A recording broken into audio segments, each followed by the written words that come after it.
নেই, কালকে তো আমাদের প্যাথোলজি পরীক্ষা। পড়াশোনা কেমন চলছে? আর বলিস না রাহাত, আমার তো মনে হচ্ছে আমি নিজেই প্যাথোলজিক্যাল কেস হয়ে যাচ্ছি। কেন, কি হলো? কাল রাতে পড়তে বসেছিলাম, হঠাৎ দেখি আমার নোটবুকের পাতা উল্টে যাচ্ছে। মনে হলো বইয়ের পাতা নিজেই বলছে আমাকে পড়ো, আমাকে পড়ো। কি যে হাসির কথা বলিস! আরে তুই তো দেখি বইকে ভূত বানিয়ে ফেলেছিস। হ্যাঁ, আর ভূতটা বলছে প্যাথোলজি পড়লে আমি তোর বন্ধু হব। ঠিক আছে, ভূতকে ভয় পেয়ে লাভ নেই।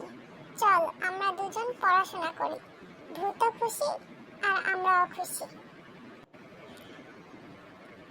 হ্যাঁ ঠিক